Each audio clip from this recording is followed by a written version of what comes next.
Le paradoxe. À 315 000 milliards. Chaque nation sur Terre est endettée.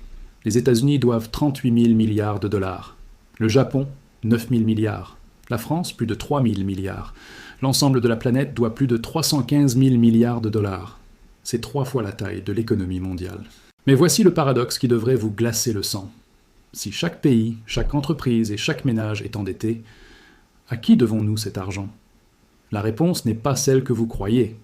Car lorsque vous suivez la chaîne des créanciers, lorsque vous remontez la piste pour savoir qui détient réellement la dette, vous découvrez une vérité troublante. Le monde ne doit pas de l'argent à une autre planète. Il ne doit pas d'argent à une poignée d'individus cachés dans une montagne. Le monde doit de l'argent au système lui-même. Mais ce système n'est pas né du hasard. Il a été conçu, pièce par pièce, par 4 hommes, 4 architectes financiers, à travers 3 siècles d'histoire. Ils ont délibérément construit une architecture où la dette ne peut jamais être remboursée, où les gouvernements sont condamnés à emprunter pour toujours, où l'intérêt, ce prélèvement silencieux sur votre travail, remonte éternellement vers le sommet. Et où ceux qui ont conçu cette architecture profitent de chaque paiement, de chaque crise et de chaque plan de sauvetage.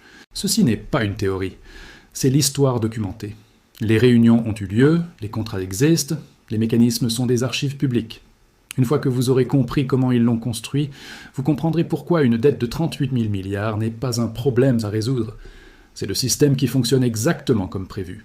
Laissez-moi vous présenter les 4 architectes, les 4 moments clés où le piège de la dette a été ingénieusement assemblé, et pourquoi chaque gouvernement sur Terre est désormais pris à l'intérieur, sans issue visible. Chapitre 1. L'architecte de la perpétuité. William Patterson, 1694. Avant 1694, la dette d'un roi était une affaire personnelle et risquée. Un monarque avait besoin d'argent pour une guerre. Il allait voir des marchands ou des nobles, leur emprunter de l'or, et promettait de rembourser avec intérêt. Mais s'il perdait la guerre, ou s'il était malhonnête, il faisait défaut. Les créanciers perdaient en leur argent. Le roi trouvait d'autres prêteurs. C'était un système instable. La dette était temporaire, soit remboursée, soit effacée par le défaut. William Patterson a changé les règles de la civilisation. C'était un marchand écossais, un visionnaire financier qui avait tenté de faire fortune de nombreuses fois, sans succès. En 1691, il a eu l'idée qui allait redéfinir le pouvoir. L'Angleterre était en pleine guerre de 9 ans contre la France. Le roi Guillaume III était désespérément à court d'argent. Le trésor était vide. Les impôts ne suffisaient plus, et les prêteurs traditionnels refusèrent de risquer leur or, l'Angleterre ayant déjà fait défaut par le passé. Patterson s'est présenté au roi avec une proposition révolutionnaire. Il organiserait un consortium de marchands fortunés pour prêter au gouvernement 1,2 million de livres sterling. Une somme astronomique, l'équivalent de 300 millions aujourd'hui. Mais voici l'innovation de génie. Le prêt ne serait jamais remboursé. Le gouvernement n'aurait pas à rendre le capital. Jamais. À la place, il s'engagerait à payer un intérêt de 8% par an, à perpétuité. Pour gérer cet accord, Patterson proposa de créer une institution privée, une société par action, qui s'appellerait la Banque d'Angleterre. La mécanique était la suivante. Les marchands donnaient leur or à cette nouvelle banque. La banque prêtait cet or au gouvernement. Le gouvernement utilisait les recettes fiscales pour payer les 8% d'intérêt chaque année à la banque. Et la banque reversait ces intérêts à ses actionnaires, les marchands. Pourquoi les marchands accepteraient-ils de ne jamais revoir leur capital? Parce que le paiement des intérêts n'était plus garanti par la promesse faillible d'un roi, mais par un vote du Parlement. Il était adossé à la capacité du gouvernement de lever l'impôt sur le peuple anglais. Tant que l'Angleterre existerait et pourrait taxer ses citoyens, les 8% d'intérêt continueraient de tomber. Les billets de banque que les marchands recevaient en échange de leur or étaient devenus le meilleur actif du monde. Ils étaient liquides comme de l'argent, mais ils payaient un rendement garanti par la nation elle-même. En 1684, le Parlement approuva le plan. La Banque d'Angleterre fut créée. Le gouvernement obtint son argent pour la guerre, et pour la première fois dans l'histoire, la dette nationale devint permanente. Ce n'était plus un problème temporaire à résoudre, c'était une caractéristique permanente du système, mais le véritable coup de génie de Patterson, l'innovation qui nous concerne directement aujourd'hui, était la suivante. La Banque d'Angleterre obtint le droit d'émettre des billets de banque, de l'argent papier, pour une valeur équivalente à la dette du gouvernement. Relisez bien cette phrase. La dette du gouvernement, son I owe you, je vous dois, est devenue le support de la monnaie. L'argent n'était plus seulement de l'or, l'argent était désormais de la dette. Plus le gouvernement s'endettera, plus la banque pourra créer d'argent. C'est le modèle fondateur. C'est l'ADN de notre système actuel. Le gouvernement emprunte. Il ne rembourse jamais le capital. Il paie des intérêts à perpétuité, prélevés sur les impôts. La dette elle-même est utilisée pour créer la monnaie. Patterson est mort en 1719, sans avoir immensément profité de son invention. Mais le système qu'il a conçu, lui, est toujours là, 331 ans plus tard. La Banque d'Angleterre existe toujours. La dette britannique n'a jamais été remboursée. Elle a été refinancée, roulée, augmentée, mais jamais éliminée. Le premier pilier de la prison était posé. Chapitre 2. L'architecte de l'interconnexion, Nathan Rothschild, 1815. Au début du XIXe siècle, le modèle de Patterson avait été copié par la plupart des puissances européennes. Les gouvernements avaient mal compris qu'ils pouvaient financer leur guerre grâce à la dette perpétuelle. Mais le marché restait local et fragmenté. Un prêt au gouvernement autrichien était négocié à Vienne. Un prêt au gouvernement français l'était à Paris. Les risques étaient isolés. Nathan Rothschild n'a pas inventé la dette, il l'a industrialisée et mondialisée. La famille Rothschild, issue du ghetto de Francfort, a bâti son empire sur une idée simple, la vitesse de l'information. À l'aube du XIXe siècle, les 5 frères Rothschild ont établi des maisons bancaires dans les 5 capitales financières de l'Europe, Francfort, Vienne, Naples, Paris et Londres. Ce réseau n'était pas seulement bancaire, c'était le premier service de renseignement privé au monde. Leurs courriers, leurs pigeons voyageurs, leurs bateaux étaient plus rapides que ceux des gouvernements. Nathan, le génie stratégique basé à Londres, a utilisé cet avantage pour dominer l'émission de la dette souveraine. Son innovation n'était pas de prêter de l'argent au gouvernement, mais de structurer le marché. Voici son modèle. Au lieu d'un prêt direct, Rothschild achetait la totalité de l'émission d'obligations d'un gouvernement à un prix réduit, en gros, puis il utilisait son réseau international pour revendre ses obligations au détail, avec une marge, à des investisseurs dans toute l'Europe. Il a créé le marché secondaire de la dette. Le gouvernement obtenait son argent immédiatement. Rothschild empochait la commission. Et les investisseurs, fonds de pension, compagnies d'assurance, aristocrates, obtenaient un actif financier qui payait des intérêts et pouvait être revendu à tout moment. L'histoire la plus célèbre, celle de la bataille de Waterloo en 1815, illustre parfaitement son pouvoir. Grâce à son réseau de courriers, Nathan Rothschild à Londres a appris la défaite de Napoléon 24 heures avant le gouvernement britannique lui-même. Alors que Londres croyait encore que Wellington était en difficulté, Rothschild s'est rendu à la bourse et a commencé à vendre massivement ses obligations britanniques. Console. Le marché, voyant le banquier le mieux informé vendre, a cru que l'Angleterre avait perdu la guerre. La panique s'est installée. Tout le monde a vendu. Les prix des obligations se sont effondrés. Puis, au moment où les prix étaient au plus bas, juste avant que la nouvelle officielle de la victoire n'arrive, Rothschild a racheté secrètement la totalité du marché pour une fraction de sa valeur. Quand la nouvelle officielle de la victoire de Wellington est arrivée le lendemain, les prix des obligations ont explosé à la hausse. Rothschild avait multiplié sa fortune. Mais au-delà de l'anecdote, l'innovation de Rothschild est plus profonde et plus sombre. En rendant la dette souveraine liquide et internationale, il l'a rendue systémique. Avant Rothschild, si un roi faisait défaut, ses créanciers locaux perdèrent de l'argent. C'était un problème local. Après Rothschild, une obligation britannique pouvait être détenue par un banquier parisien, qui l'utilisait comme garantie pour un prêt à un industriel viennois, qui l'échangeait contre une obligation prussienne détenue par un Hollandais. Le réseau de propriété est devenu si complexe et interconnecté que le défaut d'un seul pays ne menaçait plus seulement ses créanciers. Il menaçait de faire s'effondrer tout le réseau financier européen. C'est l'invention de la contagion. C'est l'origine du concept de « trop gros pour faire faillite », too big to fail, appliqué aux nations. L'innovation de Rothschild est la suivante. Rendre la dette si interconnectée que le défaut devient impossible. Non pas parce que les gouvernements sont devenus responsables, mais parce qu'un défaut provoquerait un effondrement systémique total. Les gouvernements étaient piégés. Ils devaient continuer à payer les intérêts, et ils devaient continuer à emprunter, via les Rothschild, qui contrôlaient le réseau, pour refinancer les anciennes dettes. Le piège de la dette n'était plus seulement permanent, il était devenu structurellement inéluctable. Le deuxième pilier de la prison était posé. Chapitre 3. L'architecte de l'infini. J.P. Morgan, 1913. Au début du XXe siècle, l'Amérique était la nouvelle puissance industrielle mondiale, mais son système financier était encore archaïque, digne du Far West. Il n'y avait pas de banque centrale. La masse monétaire était liée à l'or. Le système était sujet à des paniques bancaires dévastatrices. En 1907, une panique majeure a éclaté. La bourse s'est effondrée, les banques ont fait faillite, l'économie était paralysée. Il n'y avait pas de FMI, pas de réserve fédérale pour intervenir. Il n'y avait qu'un seul homme assez puissant pour arrêter la crise, John Pierpont Morgan. JP Morgan a personnellement organisé le sauvetage. Il a convoqué les plus grands banquiers de New York dans sa bibliothèque de la 36e rue, a verrouillé les portes et leur a dit qu'ils ne sortiraient pas tant qu'ils n'auraient pas mis leur propre argent sur la table pour sauver les banques concurrentes en faillite. Cela a fonctionné. La panicade a été stoppée. Morgan avait agi comme une banque centrale privée. Mais Morgan avait 70 ans. Il savait que le pays ne pouvait pas dépendre d'un seul homme. Le système avait besoin d'une solution permanente.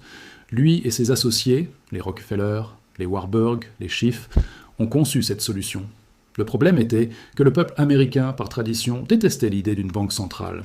Il la voyait comme un outil de contrôle aux mains des banquiers de l'Est. Il fallait donc la déguiser. En 1910, un groupe des banquiers les plus puissants du monde, dirigé par le sénateur Nelson Aldrich, beau-père de John D. Rockefeller Jr., s'est réuni en secret absolu à Jekyll Island, en Géorgie. Pendant 9 jours, ils ont rédigé le plan de ce qui allait devenir la Réserve fédérale. La manipulation politique fut brillante. On ne l'appellerait pas banque centrale, mais système de réserve fédérale. Elle n'aurait pas un siège unique à New York, mais 12 banques régionales, Boston, Chicago, etc., pour donner une illusion de décentralisation. Elle ne serait pas officiellement contrôlée par Wall Street, mais par un conseil des gouverneurs nommé par le président. Mais la structure interne garantissait le contrôle des banquiers. Les 12 banques régionales étaient, et sont toujours, des entités privées, détenues par les banques commerciales de leur district. Et la banque la plus puissante, celle qui gère les opérations de marché, est la Réserve fédérale de New York, contrôlée par les banques de Wall Street. Le Federal Reserve Act fut voté en décembre 1913, juste avant Noël, alors que de nombreux membres du Congrès étaient déjà partis en vacances. Le piège de la dette, conçu par Patterson et globalisé par Rothschild, venait de recevoir son moteur ultime. L'innovation cachée de Morgan, l'acheteur de dernier ressort. Voici le pouvoir le plus important donné à la Fed, le pouvoir de créer de l'argent et d'acheter des obligations du gouvernement. La dette publique. Avant 1913, si le gouvernement américain voulait emprunter, il devait trouver de vrais acheteurs, banques, investisseurs, qui avaient de vraies économies à prêter. Il y avait une limite naturelle à l'endettement. Après 1913, cette limite a disparu. Si le gouvernement émet de la dette, bon du trésor, et que personne sur le marché n'en veut, parce que le pays est trop endetté ou que les taux sont trop bas, la Réserve fédérale peut intervenir. Elle peut littéralement créer des dollars à partir de rien sur son ordinateur, acheter cette dette et la mettre dans son bilan. C'est le quantitative easing, QE. La Fed est devenue l'acheteur de dernier ressort, le garant infini de la dette publique. Grâce à Morgan, le gouvernement ne peut plus jamais faire faillite par manque d'acheteurs. Il peut toujours rouler sa dette à l'infini, car sa propre banque centrale la rachètera. Le piège de la dette n'était plus seulement permanent et systémique, il était devenu infini. Le troisième pilier de la prison était posé. Chapitre 4. L'architecte du contrôle. Paul Volcker, 1982. Pendant des décennies, ce système a fonctionné à merveille pour les pays développés. Mais dans les années 1970, il a commencé à s'enrayer. Les pays en développement, Mexique, Brésil, Argentine, avaient emprunté massivement des dollars aux grandes banques occidentales, Citibank, Chase Manhattan, lorsque les taux étaient bas. Mais en 1979, l'inflation faisait rage aux États-Unis. Le président Carter a nommé Paul Volcker à la tête de la Réserve fédérale. Volcker était un homme austère, un puriste. Pour sauver le dollar de l'hyperinflation, il a fait l'impensable. Il a augmenté les taux d'intérêt de 11% à 20%. Cette décision a écrasé l'inflation américaine. Mais elle a eu un effet secondaire dévastateur pour le reste du monde. Les pays en développement, dont les prêts étaient à taux variable, ont vu leur paiement d'intérêt tripler du jour au lendemain. Ils ne pouvaient plus payer. En août 1982, le Mexique a décroché son téléphone et a appelé Washington. Nous ne pouvons plus payer. Nous sommes en défaut. C'était une crise existentielle. Si le Mexique faisait défaut, suivi du Brésil et de l'Argentine, les plus grandes banques américaines qui leur avaient prêté l'argent, Citibank, etc., devenaient instantanément insolvables. Le système de 1929 était sur le point de se répéter. Volcker, le FMI et la Banque mondiale auraient pu laisser faire. Laisser les banques assumer leurs pertes. Laisser le marché se purger. Ils ont fait l'exact opposé. C'est l'innovation finale de Volcker. L'innovation cachée. La restructuration comme outil de servitude. Le FMI et la Banque mondiale, contrôlés par les États-Unis, sont intervenus, non pas pour sauver le Mexique, mais pour sauver les banques américaines. Le mécanisme est le suivant. Le FMI a accordé un nouveau prêt au Mexique. Mais cet argent n'est jamais allé au Mexique. Il a été directement transféré aux banques américaines, Citibank, Chase, pour couvrir les paiements d'intérêt que le Mexique leur devait. Le Mexique n'a pas vu un centime, mais sa dette venait d'augmenter. Il devait maintenant de l'argent au FMI en plus des banques. Le FMI n'a pas pardonné la dette, il l'a restructurée. Mais il y avait un prix. En échange de ce prêt de sauvetage, le Mexique a dû accepter des plans d'ajustement structurel. Ces plans étaient brutaux, austérité, couper massivement les dépenses publiques, santé, éducation, privatisation, vendre les actifs nationaux, compagnies pétrolières, électricité, eau, aux multinationales étrangères, souvent à des prix dérisoires. Dévaluation. Appauvrir la monnaie pour rendre les exportations moins chères. C'est l'innovation finale de Volcker. Lorsque la dette devient impayable, on ne l'efface pas. On la restructure, on prête juste assez pour que le service des intérêts continue de couler, et on utilise ce levier pour prendre le contrôle économique et politique du pays débiteur. Le piège de la dette est devenu un outil de contrôle géopolitique. Ce schéma s'est répété des dizaines de fois. En Grèce en 2010, en Argentine en 2001, au Sri Lanka en 2022. Le défaut n'est pas autorisé. La dette est éternelle. Les pays sont forcés de vendre leurs actifs réels, leurs ports, leurs entreprises, pour payer les intérêts en argent papier aux créanciers internationaux. Le quatrième et dernier pilier de la prison était posé. Le système final est votre place dedans. Résumons l'architecture de la prison que ces 4 hommes ont construite. Patterson, 1794, a créé le moteur, la dette publique permanente, où l'on ne paie que les intérêts et où la dette crée la monnaie. Rothschild, 1815, a créé le réseau. Il a interconnecté la dette mondiale, la rendant systémique et le défaut impossible sans tout détruire. Morgan, 1913, a fourni le carburant. Il a créé une banque centrale qui peut imprimer de l'argent à l'infini pour acheter cette dette, supprimant toute limite à l'endettement. Volcker, 1982, a verrouillé les portes. Il a créé le mécanisme, FMI, Banque mondiale, qui empêche même les pays insolvables de s'échapper par le défaut, les forçant à rester sous perfusion de dettes perpétuelles. C'est le système dans lequel nous vivons aujourd'hui. Quand vous regardez les 315 000 milliards de dollars de dette mondiale, vous comprenez que ce n'est pas une crise à venir, c'est le fonctionnement normal du système. Le système n'est pas conçu pour que la dette soit remboursée. Il est conçu pour que les intérêts soient payés. Chaque année, 1000 milliards de dollars sont prélevés sur les contribuables américains et transférés aux détenteurs d'obligations. Les banques, les fonds de pension, les super riches, les banques centrales étrangères. C'est le plus grand transfert de richesse de l'histoire humaine, continu, structurel et invisible pour la plupart des gens, car il n'est pas appelé impôt. Il est appelé service de la dette. La dette n'est pas le problème. La dette est le produit. L'intérêt est le profit. Et vous, le contribuable, êtes la ressource. 4 architectes, sur 3 siècles, ont bâti un système parfait où les gouvernements empruntent pour toujours, où les banquiers collectent les intérêts éternellement, et où il n'y a aucune issue possible sans un effondrement total et une réinitialisation. Ils ont conçu un système dont vous ne pouvez jamais vous échapper. Le système a été conçu pour être une prison sans murs. La plupart des gens y vivront sans jamais en voir les barreaux. Notre mission est de dessiner la carte de cette prison et d'exposer les plans des architectes. Si vous préférez la lucidité à l'ignorance confortable, rejoignez cette analyse. Abonnez-vous et continuez à ouvrir les yeux avec nous.